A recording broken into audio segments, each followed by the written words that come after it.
তো আজ আমি একটা নতুন ভিডিও নিয়ে হাজির হলাম যে অটোমেটিক ঘরের লাইন নাই, এই সমস্যাগুলোর সমাধান করার জন্য আমি আপনাদের এই নতুন একটা ভিডিও নিয়ে হাজির হলাম। সেগুলো হচ্ছে এই মেইন সুইচ থেকে সমস্যা হয়, আর এক হচ্ছে বোর্ডের কাট আউট থেকে সমস্যা হয়। তো আমরা প্রথমে বোর্ডের কাট আউটগুলো দেখব যে ঠিক আছে নাকি। তো চলুন যাওয়া যাক কাট আউটের দিকে। তো আমরা চলে আসলাম বোর্ডের পাশে। দেখেন এটা হচ্ছে কাট আউট। তো আমরা এটা কাট আউটটা খুলবো। এখন কাট আউটের তারটা ফেসটা মেরে গেছে। তো এখন ফেসটা মারে গেছে। এখন এই কাট আউটে আমরা তার দিয়ে দেবো, কিছু তার লাগিয়ে দেবো। তার লাগিয়ে দিলে এখানের কাজ ওকে হয়ে যাবে। দেখেন আমার হাতে গ্যাসের তার আছে। এই গ্যাসের তারগুলো আপনারা 3 ফেস করে নেবেন, 1 2 3, এই 3 ফেস গুলো। তো সর্বপ্রথম লাগবে আপনাদের একটি প্লাস। এই প্লাস দিয়ে এই তারগুলো একটু নব কেটে নেবেন। এবার ধরে এভাবে টান দিবেন। তো এইভাবে একটু বেশি করে এটা নিয়ে নেবেন। নিয়ে নেওয়ার পরে আপনি মাপ মতন, আপনার যে কাট আউটের যে মাপ মতন যাতে হয়, একটা 3টা তার, এই 3টা ফেস যাতে মাপ মতন হয় সেভাবে আপনি ছিলে নেবেন। এখান থেকে আমার মাপ মতন ছোলা হয়ে গেছে। তো এখন এইটা 3 ফেসটা আমি দেব এখান থেকে। তো আমি এইভাবে নিয়ে একটু পেঁচা নেব। তো আপনারা 3 তার দেবেন কখন? যখন দেখবেন যে আমার এই সুইচ বোর্ডে একটু ভোল্টেজ বেশি পাস হচ্ছে, মানে যে কোনো একটা লোডের জিনিস চলতেছে, তখন দিবেন 3 তার। তো আর যখন দেখবেন যে লোডের জিনিস অত চলতেছে না, তখন দিবেন 2 ফেস কিংবা 1 ফেস। এই 1 ফেস দিলে হয় কি, যে কোনো এক জায়গায় দুর্ঘটনা ঘটলে পারে এই ফিউজটি অটোমেটিক মারে যায়। তখন এই দুর্ঘটনার হাত থেকে বাঁচা যায় নিশ্চিন্তে। তো এখন আমি এই বোর্ডে তেমন তো লোড নাই, সেজন্য আমি 2 ফেস দিছি। তো এখন এই 2 ফেসটা আমি লাগিয়ে দেবো কাট আউটে। তো কাট আউটে লাগানোর সময় একটা টেস্টার দরকার। আর কাট আউটের যে দেখতে পাচ্ছেন এই যে নাট, এই নাটটা আপনারা একটু ঢিল দিবেন। দেখেন এর ভিতর আছে, যেগুলো তার দেওয়া ছিল সেটা তার রয়ে গেছে এখানে।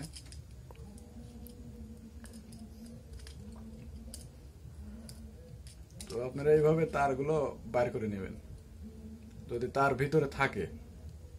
আমার এখানে তার বের হয়ে গেছে। তো তারপরে আপনারা যেটা করবেন, এইটা একটু ভাঁজ করে দিবেন, এই মাথা আরেক ভাঁজ করে দিবেন। দেওয়ার পরে তাও যদি আপনার মনে করেন যে এইখানে যদি একটু ফাঁসা থাকে, তাহলে এইটা বাইরে হয়ে যাবে। সেই জন্য এইখানে এটা একটু মোটা করে দিবেন। তো মোটা করে দিয়ে এখন এইটা এই যেখানে লুজ দিছেন এখানে এইভাবে দিয়ে দিবেন। দিয়ে এই নাটটা একটু টাইট দিয়ে দিবেন। তো আপনারা পুরো ভিডিও যদি না দেখেন, যদি টানে যদি দেখেন, তাহলে ভিডিওটা অনেক জায়গায় অনেক কিছু মিস করবেন, শিখতে পারবেন না। তো আপনারা ফুল ভিডিও দেখার জন্য চেষ্টা করবেন।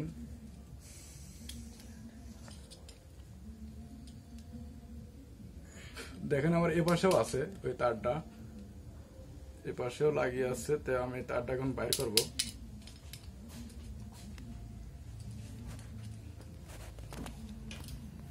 তো আমার তারটা বের হয়ে গেছে। এখন আমি এই তারটাতে এই দেখেন এইভাবে আবার সেইভাবে আমি পেঁচিয়ে নিছি, মানে একটু মোটা করে নিছি। এখন এইটা আমি এর ভিতরে দিয়ে দেব। দেখেন ভিতরে চলে গেছে। তো এখন আমি এইটা টাইট দিয়ে দেব। তো দেখেন আমার টাইট দেওয়া শেষ। এখন এই ফিউজটা লাগিয়ে দেব। তো এটার একটু উল্টো সিধে আছে, এটা লেখা দেখে আপনারা ভালো করে লাগাবেন। তো আমার এখানে কাজ শেষ। এখন আমি যাব মেইন সুইচে। তো আমার ভিডিওটি যদি ভালো লাগে তবে লাইক, কমেন্ট, শেয়ার এবং সাবস্ক্রাইব করে দিবেন। তো আমার কাট আউটের যখন ফিউজ আমি লাগাবো তখন আমার একটু বড় দরকার, এইগুলো গেজগুলো একটু বড় দরকার। তো আমি বড় করার জন্য আবার একটু ছুলে নেব।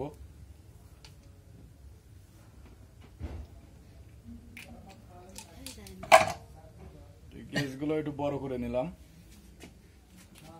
তো আমি এখন এই মেইন সুইচটা খুলবো।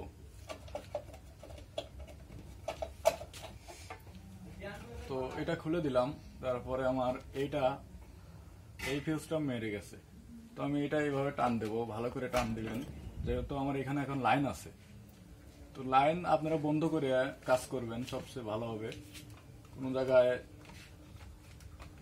শর্ট পাওয়ার কোনো কথা থাকবে না। আর যদি আপনারা সেরকম ভালো মিস্ত্রি হন তাহলে আপনারা সেরকম করতে পারেন। তো আপনারা দেখতেছেন এই যে এই তারটা মারে গেছে, দেখেন। তো এই তারটা মারে যাওয়ার কারণে আমার পুরো ঘরের কারেন্ট নাই। মানে এই কাট আউটে যতটি লাইন লাগানো আছে সেইগুলো চালু আছে, আর এই ফিউজে যেগুলো ছিল সেগুলো আর একটাও লাইন নাই। তো আমি এই কাট আউটটা এখন লাগিয়ে দিলে আমার পুরো জায়গায় লাইন চলে যাবে। তো এখন এইখানে একটা নাট আছে, এই নাটটা আপনি ঢিল দিবেন। এবার ঢিল দিয়ে তো এইটার একটু মাপ নেবেন যে আমার এটা তার কতটুক যাবে। তো আমার দেখেন মাপ মতন এটা কাটা হয়েছে। তো আমরা এখানে নেব 4 থেকে 5 গেজ। 1 2 3 4 5। তো আমরা 5টা নেব। 5টা নিয়ে এইভাবে একটু পাকিয়ে নেব। এভাবে পাকিয়ে নিয়ে তো এই যে নাট দেখতেছেন, এই নাটে একটু বাঁকা করে একটু পেঁয়াজ দিয়ে নেবেন।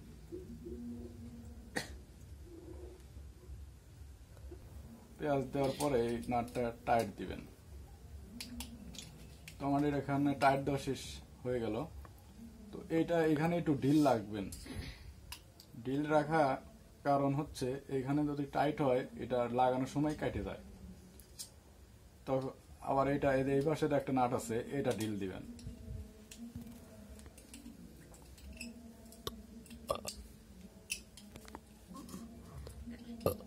তো নাটটা এখানে ফায়ারের কারণে নাটটা খুব আটকে গেছে। তো দেখতে পাচ্ছেন খুলতে পারতেছি না, খুব শক্ত। যেখানে গার্ডও হয়ে গেছে, ছেদলে গেছে। তো এটা হচ্ছে না।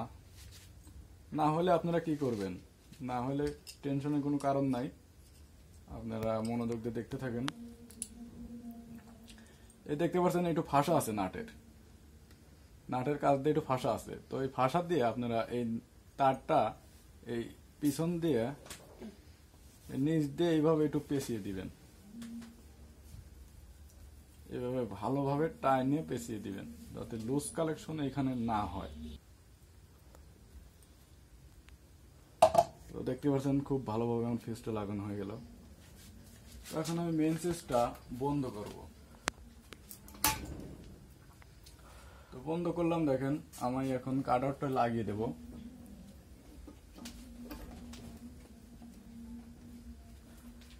তো লাগানোর পরে আমি ঢাকনাটা লাগিয়ে দেব। কেউ কেউ এইগুলো যখন হয় না তখন বলে যে আপনার মেইন সুইচ পাল্টাতে হবে। তো আপনারা এইভাবে এই ভুলটা করবেন না, যেহেতু আপনার ভালো মেইন সুইচ। তো এই কাজটি করবেন না।